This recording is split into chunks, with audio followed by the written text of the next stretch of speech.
So, for those of you who don't know who Charlie Kirk is, Charlie Kirk is basically the spokesperson or founder of Turning Point USA. Turning Point USA has made it its goal to spread conservative propaganda along universities, colleges, schools. They basically are trying to get young people to join the conservative and Republican movement. Now, Charlie Kirk is not only known for his contributions to Turning Point USA, he also is sort of a debate lord. Sort of. Because he is very popular. He has done debates in the past. He has debated Vosh.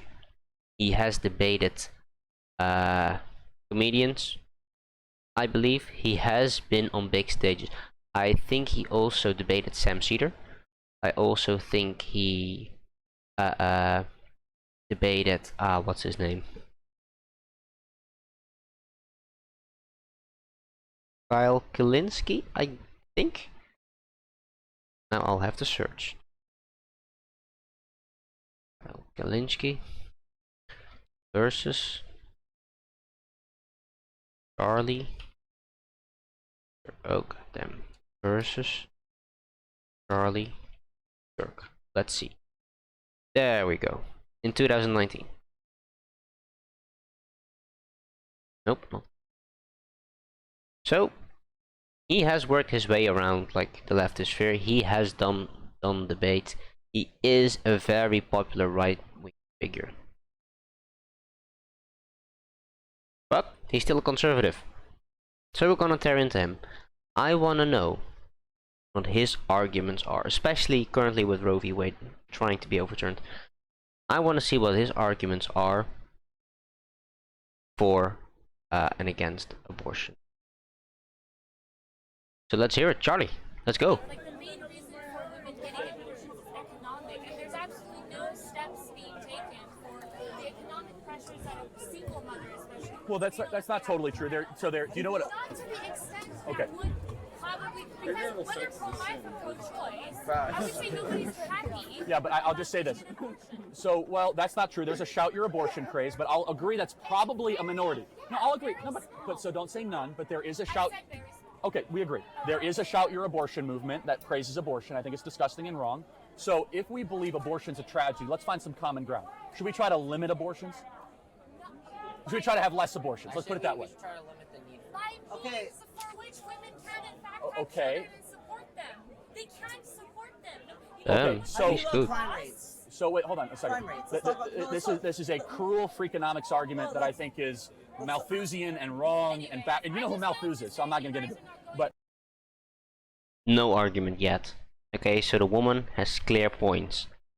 Okay, abortion should be reduced, and we should address that by ensuring that women have the ability, and men as well, to support their child financially and support themselves financially.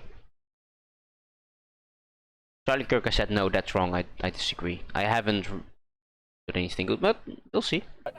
no, but so look, do you know what a pregnancy resource center is? Yes. Okay, what do you think of that? I think it's good. Okay, yeah. So a pregnancy resource center, I believe. So maybe we could find some common ground. Thank you so much for chiming in. I have a face for radio. So I will say this.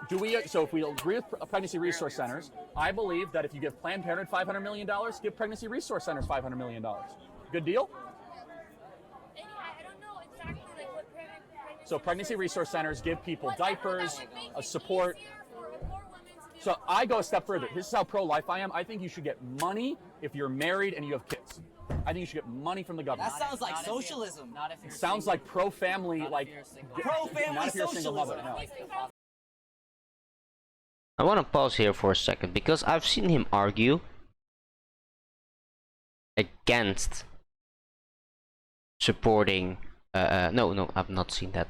I have heard arguments that he is against all those things, that would be better.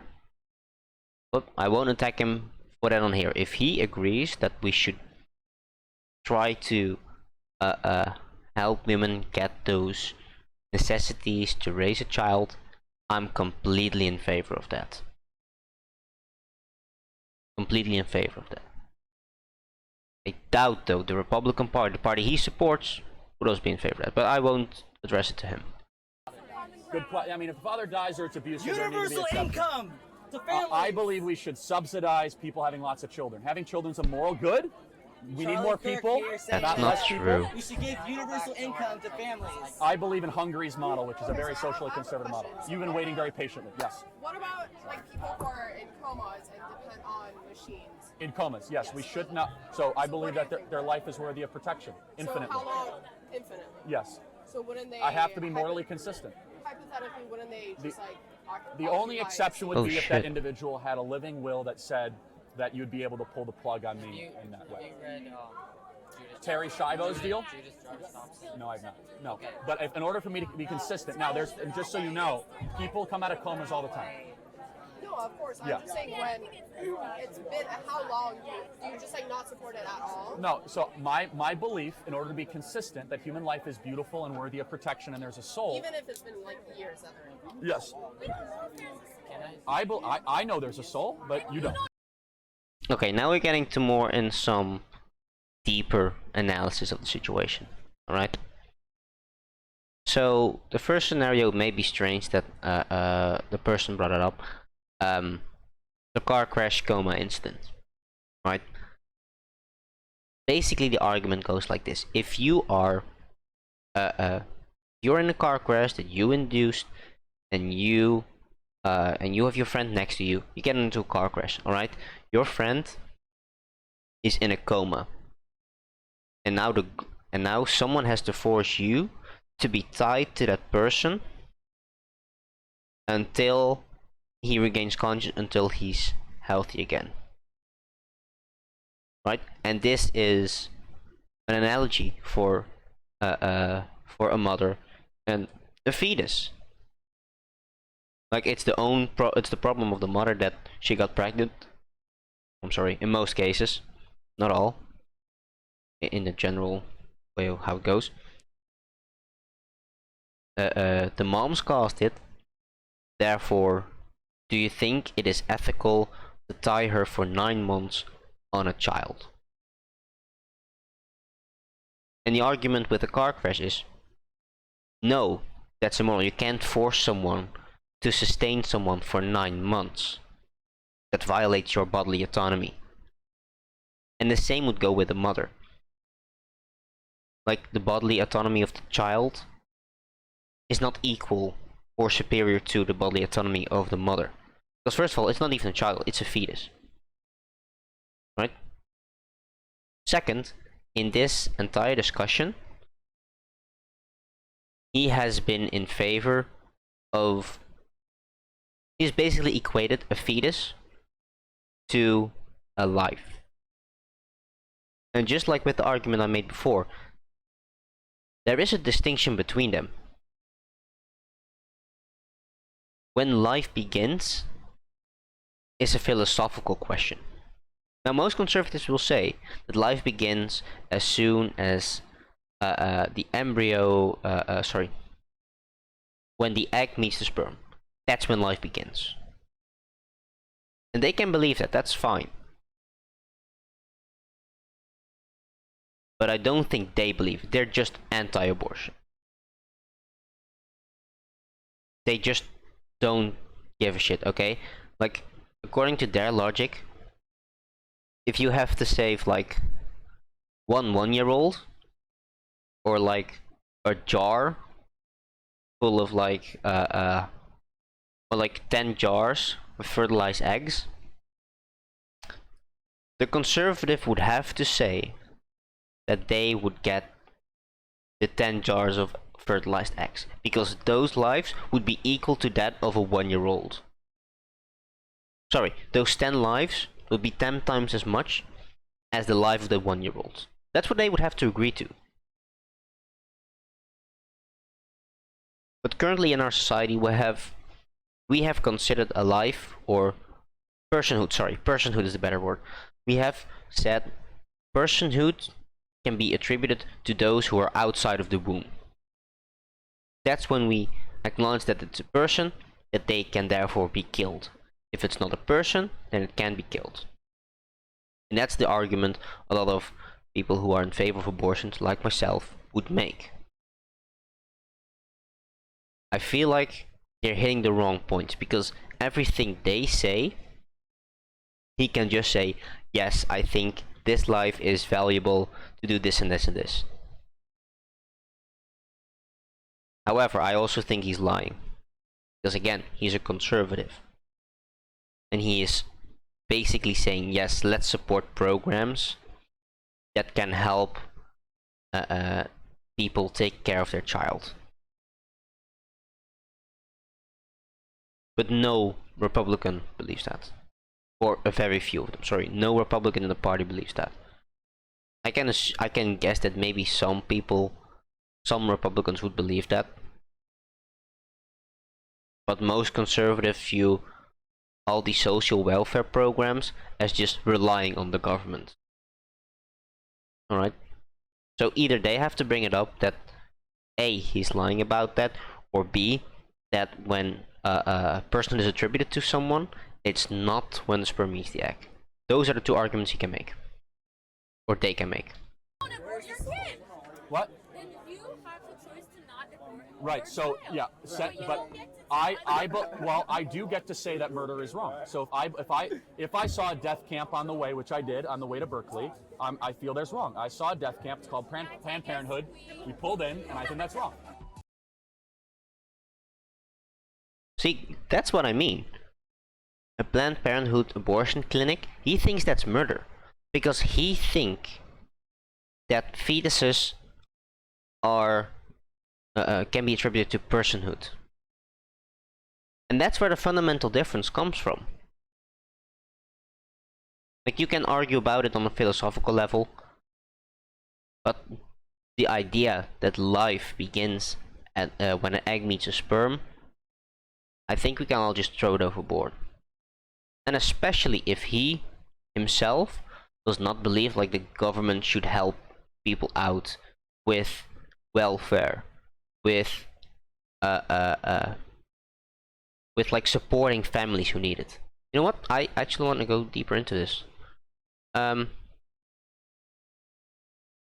Charlie Kirk on welfare.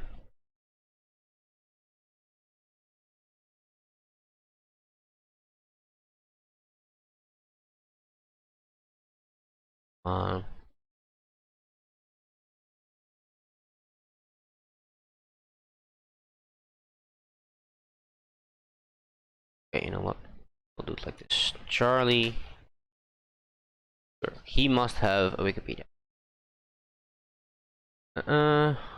Opinion. Okay.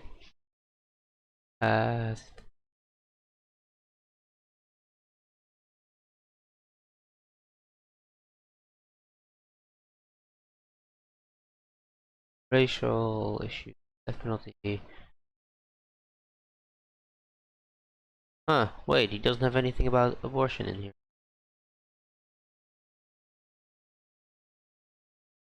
Oh, wait, sorry, my bad. Opposition to legalized abortion and sexual anarchy. Kirk said on the spot that the Democrats want America to live where there's no code for identity, where you live in sexual anarchy. Where private property is a thing of the past and the ruling class controls everything. Ah, yes. That's indeed what Democrats want. Yeah. It's of course the thing that every leftist wants. Of course, a ruling class. Everything. Threatening us with a good time. Here's a statement on the website. Yeah. Yeah, this is the debate I was talking about with the comedian Ben Gleib. This was an amazing debate, okay? Charlie Kirk versus Ben Gleib. Look it up. Great one to watch. I recommend it highly. Gleib showed him a photograph of a dolphin fetus and asked him whether it was a human being. Kirk replied, without a doubt. Yeah, that's the funniest shit I've ever seen. Oh my god. Uh, well, I can't see.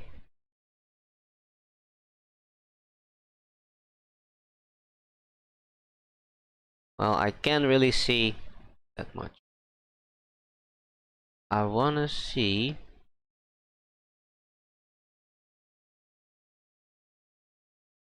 I wanna see if Charlie Kirk is again Charlie Kirk welfare.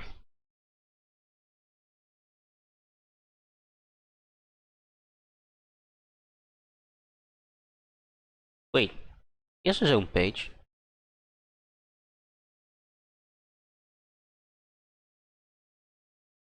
I wanna look at it. I did not know he had his own page.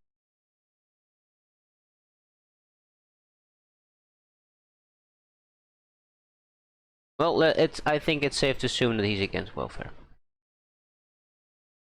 Also, this point comes up in the debate with Ben Gleib. I should do more research on his positions. So he's a Republican, so it's not really necessary. Now I want to know this one after that Taylor over first video. I want to see his second video.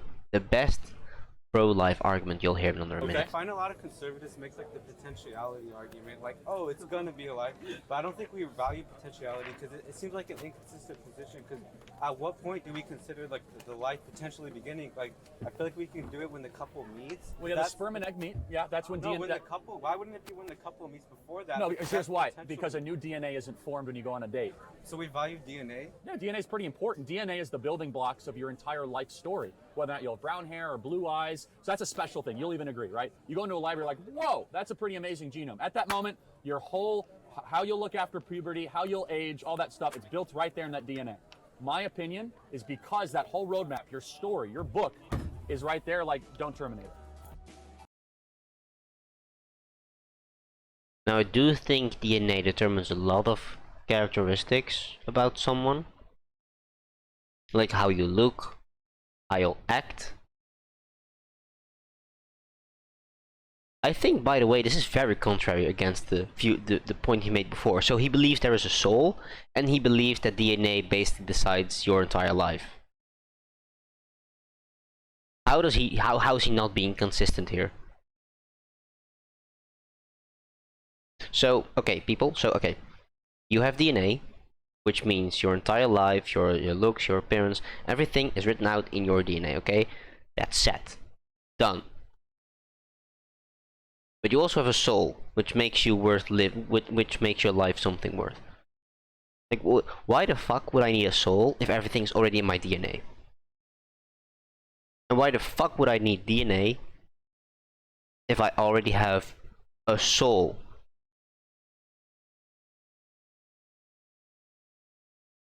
Like, these are incompatible positions. Like, he's saying life is worth something because a soul is irreplaceable. Oh, shit. And on the other hand, he's saying, yeah, DNA basically decides who you are. DNA is your life.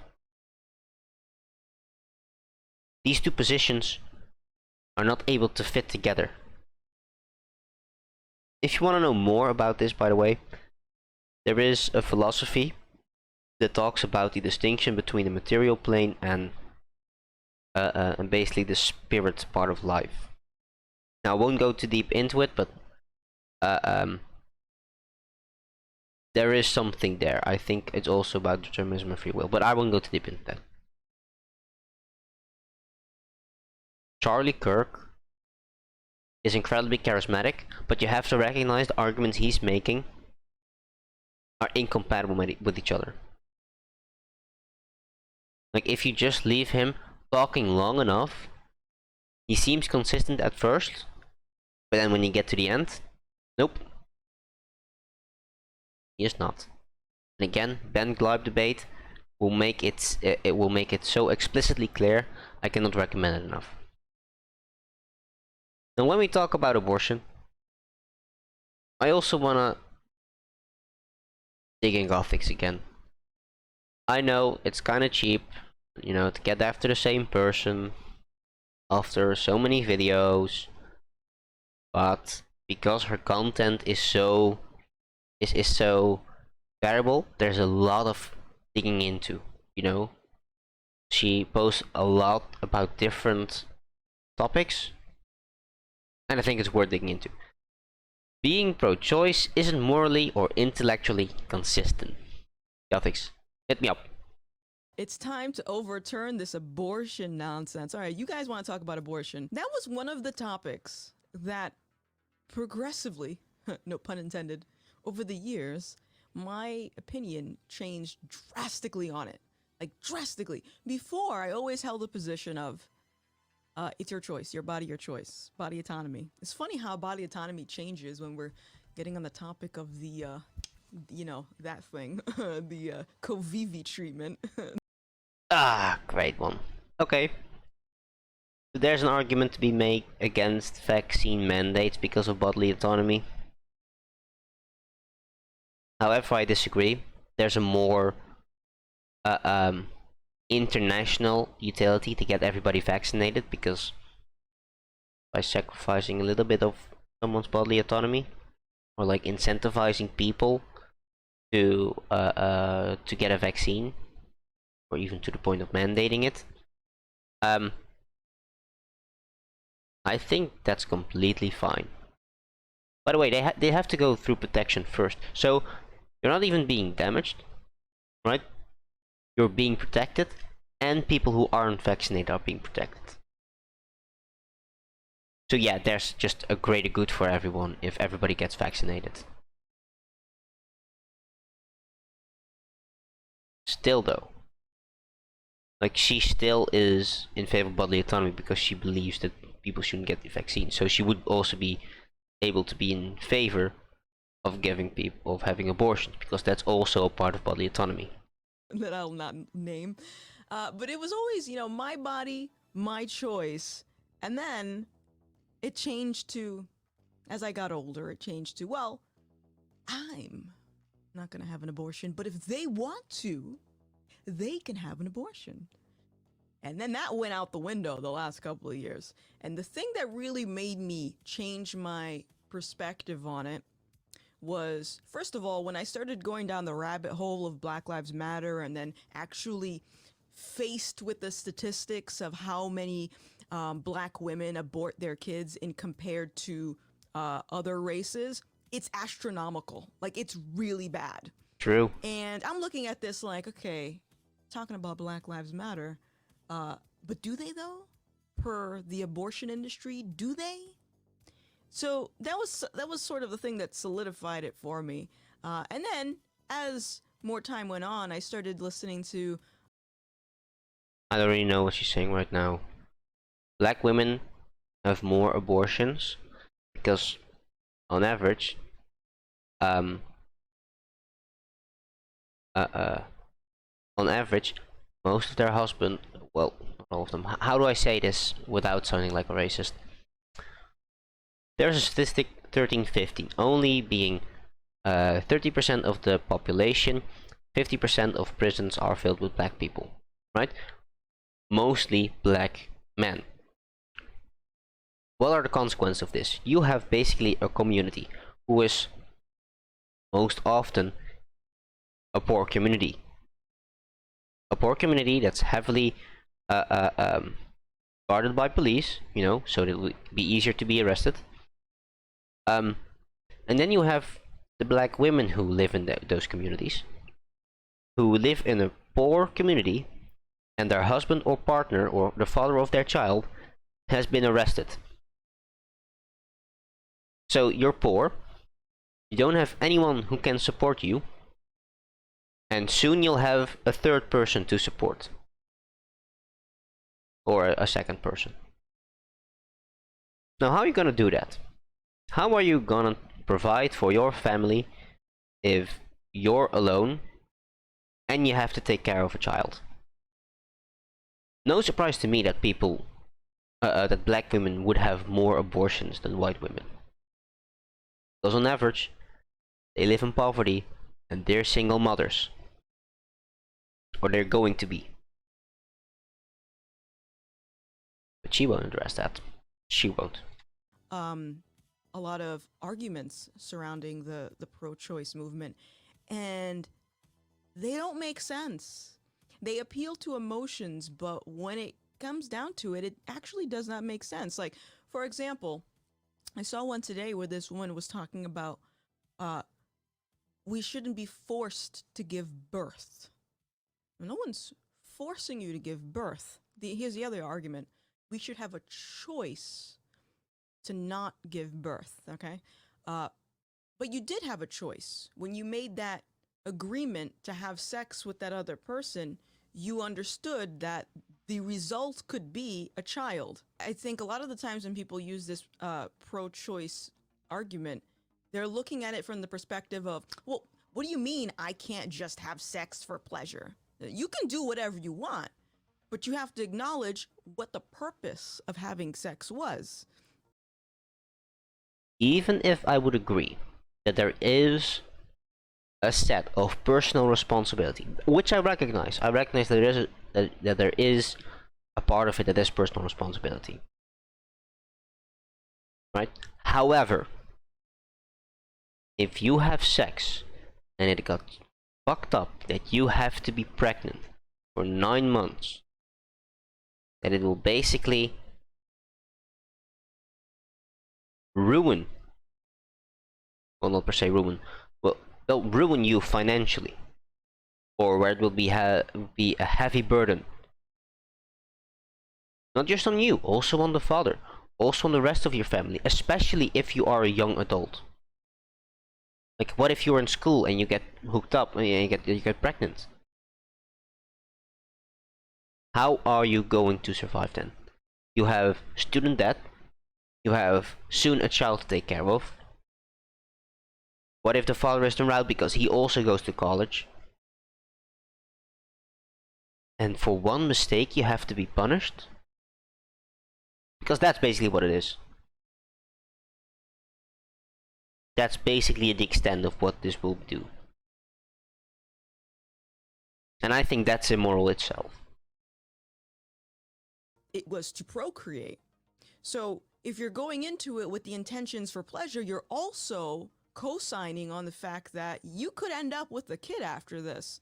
So I reject that notion that it's you're taking away the choice of a woman. No, she made the choice when she was spread eagle.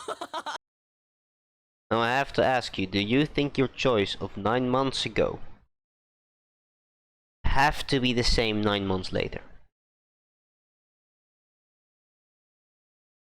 I don't think so. And most people won't have that opinion as well. If your opinion changes, you should be able to have the choice to get rid of it. To get rid of fetus. You know? Have an abortion. Okay, sure. We can talk about the low percent of sexual assault cases, which is That's true, they are pretty very low. terrible. I hate that happens. But I don't know any. If she's going to pull the responsibility on rape or sexual assault, I'm gonna lose my fucking mind.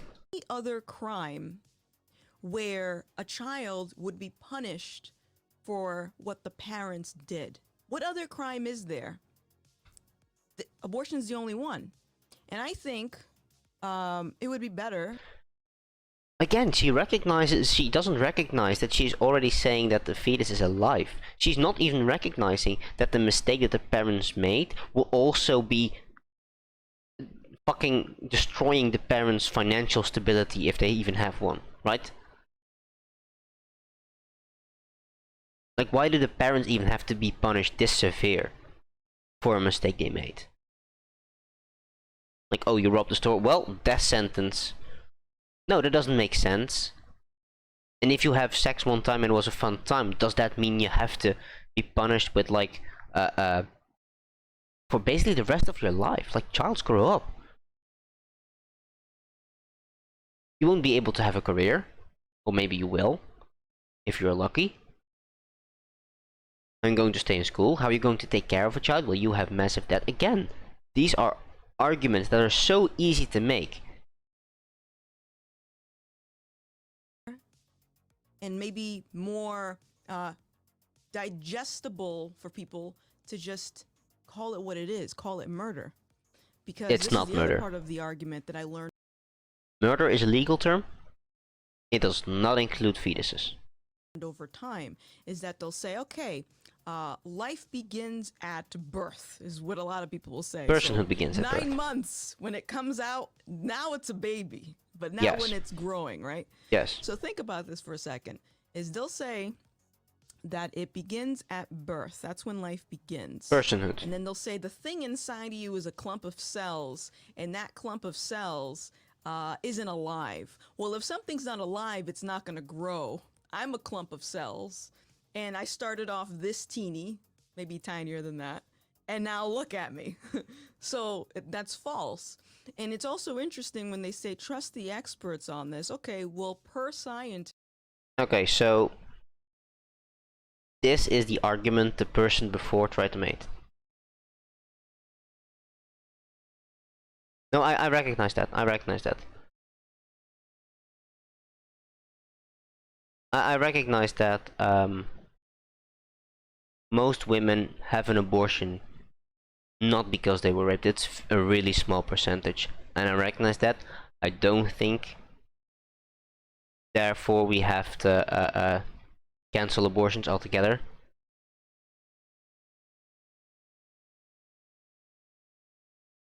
The argument she's currently making is the potential life argument. Just because it is a potential life, we shouldn't be able to abort it. Well, every time you come, there's potential life. Every month that a woman is not pregnant is a potential life wasted. And they should think the same. They think the same about fetuses. My sperm has potential life. Their eggs have potential life. So should we also try to keep that alive as long as possible? Or at least keep it not dead, No, that's ridiculous. We shouldn't grant it personhood because it has the potential to be it.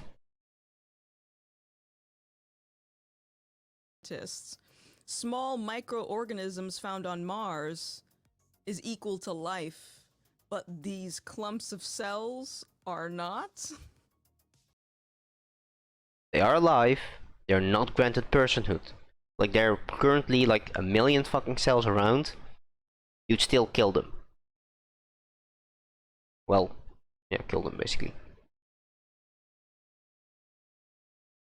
It really is just two emotions with them. Excuse me? I'm noticing some inconsistencies with this argument.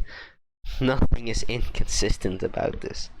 Okay, fetuses are basically the extension of a woman's body. I would make that argument. So therefore removing it, like you would remove a tumor maybe, that would basically be the same. It's alive, but we would still allow it to be removed. It's still a part of you, it's your DNA even, but we'd still allow it to be removed.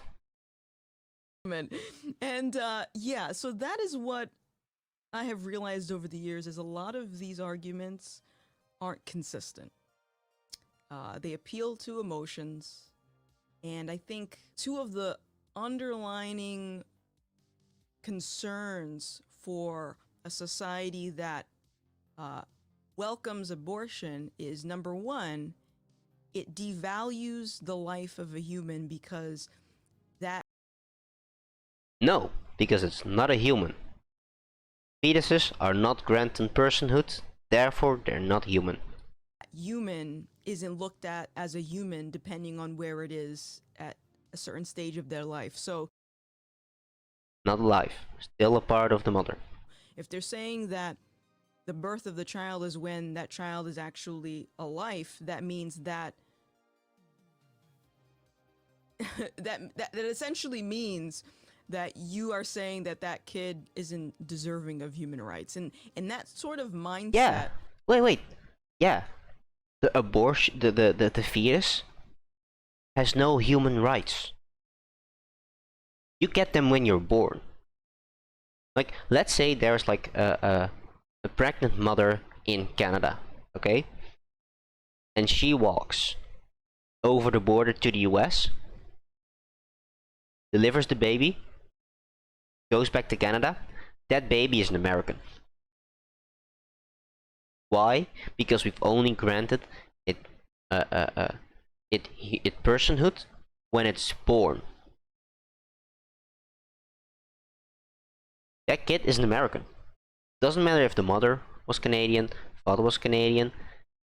The kid was born in America. The kid gets personhood granted in America. The person has human rights in America. Right? That's how we define it. If you're 8 months pregnant, you walk over to the US and then you walk back like a month later. Doesn't matter. If your kid is born in the US, it's a US citizen, it's granted personhood in the US. If it's born in Canada, it's a Canadian. Like, you don't say, oh yeah, I conceived this person in Japan, therefore it's Japanese. No. You get personhoods. No, I haven't. I'll go over it. Therefore, it is only a person when it's out of the womb. Okay, that's when you have personhood. Is similar, and people will compare this to slavery, but I do agree with it. The underlining thing that compelled people to do despicable things to other human beings was the fact that they're not human beings. I can't repeat this enough. Human as worth having any life. And the same thing is subtly being said about kids that are in the womb. It's like they're not kids. Deserving of it because they don't match all of these criterias, mainly being you're in the stomach and you're not, you know, vice versa. So I think that's the first thing, and then the other thing that I think the underlining concerns for a pro-abortion society is the fact that it discourages personal responsibility. Ah, there we go. Because we can take it back to just wanting to have sex for pleasure. You're not being responsible with the decisions that you make. Again, that doesn't mean that you need to have a child and try to raise it for how many years it will take. And I think that murdering the kid, it's not murder, decided to do something with your body, that's now further enabling you to sort of hit the backspace button. Abort, baby, don't want it. I want to go out and party. Yeah, no. No. So yeah, I'm excited. I would love to see a society with no abortion ever. And I'll pray that that happens. But yeah, that's my opinion on that.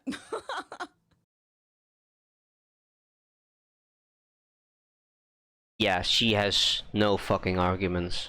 Everything she said is basically everything every conservative has said, and every time it has been I don't want to say debunked, but have been defeated. Those arguments are, most of them are invalid. Unless she can pinpoint a moment in time from having sex towards birth in which she would say that's a person, and I would grant those I would grant that the fetus personhood. That's the only thing she needs to say and she needs to account for, and then all her arguments make sense. But first of all, she's unable to do so.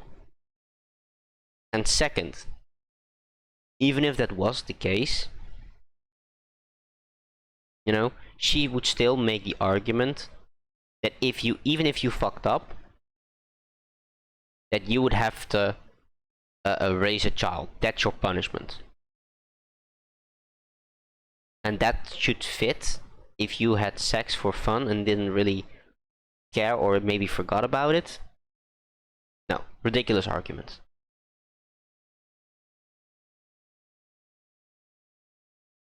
I know I'm kind of hard on the conservatives on abortion right now.